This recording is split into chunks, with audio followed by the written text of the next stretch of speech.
You played so hard and went out swinging. That is clear from last night.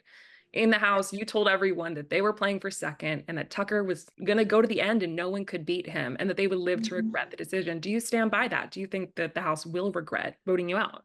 They did the right thing by getting rid of me because I would have probably been sitting beside T'kor and not them. But I would have also been fighting for second place because T'kor is a comp beast and he is ruthless with zero regards to anybody or anything other than himself. So I knew that I was a sitting duck and that if I didn't win that AI arena, I didn't have the votes. So I figured, why not shoot my shot and say what I've got to say, raise a couple hairs on people's arms, also take the target away from Chelsea and actually away from Quinn.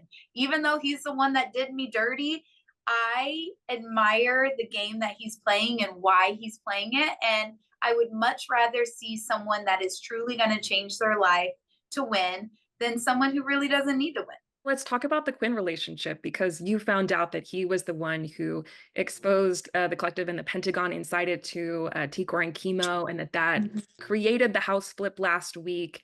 Yet Yeah. he was someone that you trusted a lot in the house and are still on his side. Can you illuminate a little bit more about your relationship throughout the game and how you have kind of come to this decision that you would like to see him go far?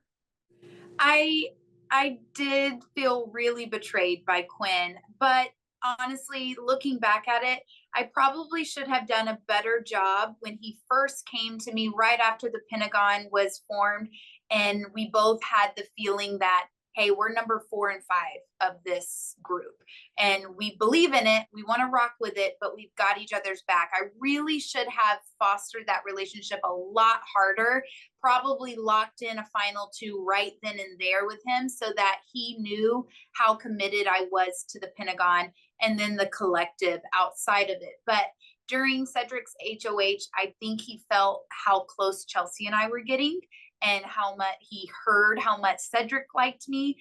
And so that made him feel even more uneasy about us. And, he went elsewhere. I didn't know that they knew about the Pentagon before Cedric's vote. Um, that would have been great information to have.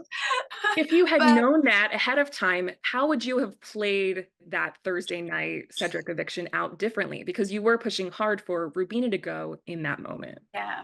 I would have probably been able to do a little more what Chelsea did. Um, it wouldn't have made sense for me to throw a vote to Cedric like she said she did in that moment.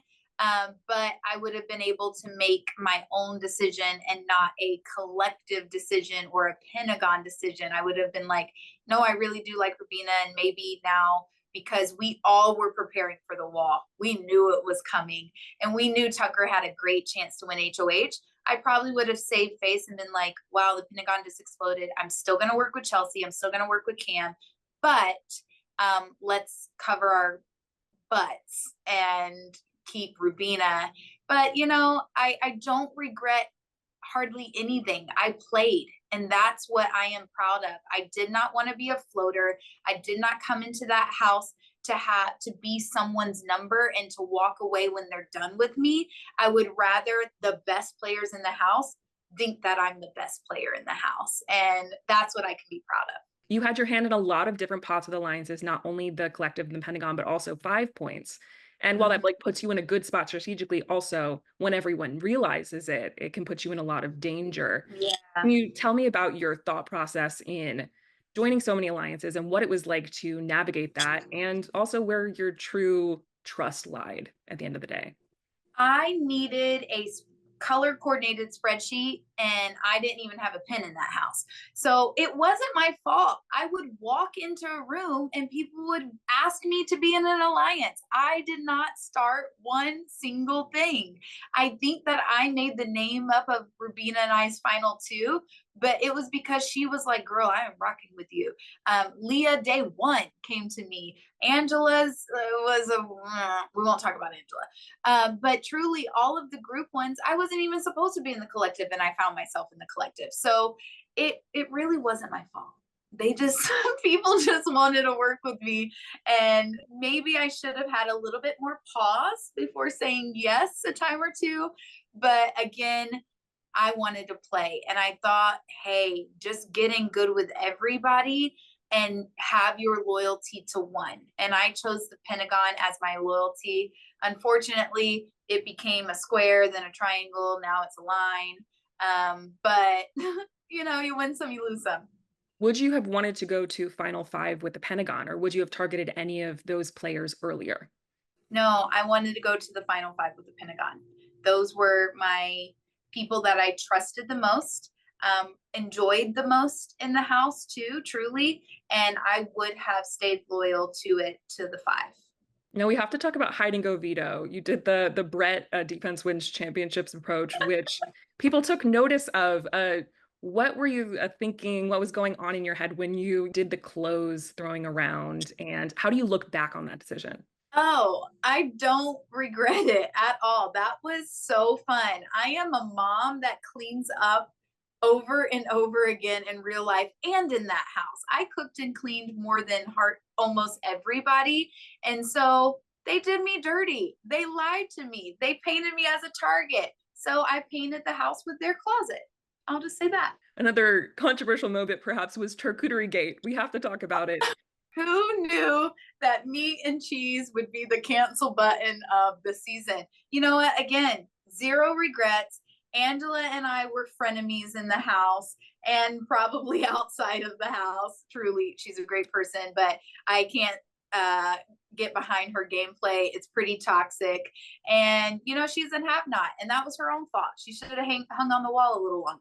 You say that you read her gameplay as toxic. What goes into that assessment for you? Week one, Angela is week one, Angela. And that is who she truly is, with the call outs, the name calling, bringing in people's family into this game, her disorderly brain. That is Angela. And she is now trying to play the just, I'm an old lady card and woe is me. And I don't believe it. She's a schemy schemer. And, but she's also letting people just tell her what to do in the house, and she's just a number. No one truly actually wants her there, and so she'll see that and she'll be out sooner than later, and good for her. Hey, she has 2 wins. Who am I to talk? I didn't win a thing. You got a lot of goodbye messages last night. Was there one that stood out to you most? I appreciated, honestly, everyone's. I loved hearing what Quinn and Chelsea had to say, and even Cameron. I expected some mean ones, but I got a funny one from Angela. Joseph saying that he painted the target for weeks, blah, blah, blah. Joseph is barely even in the house. He just hangs out with the fish all day long. So it actually a little bit warmed my heart that not anyone was really mean. So, and that they thought so highly of me. It made me feel good. So, spoiler alert for anyone watching who has not caught up with the live feeds and is waiting for the episode, but T'kor is the new HOH for the next week. Yeah. What was your reaction when you heard that, and how do you hope she approaches her HOH? I hope that that means Chelsea is safe. And I do believe, I think that will keep her safe this week, and that T'kor will target Leah or MJ, maybe even Quinn. But maybe even Quinn's safe because he was the one that gave him the info about the Pentagon and tried to get some loyalty votes there. This will probably make Leah play the game and stop doing her nails so much and makeup all day long. So I'm looking forward to watching it at home on the couch, cozy and snuggled up with my kids and my dog and my husband.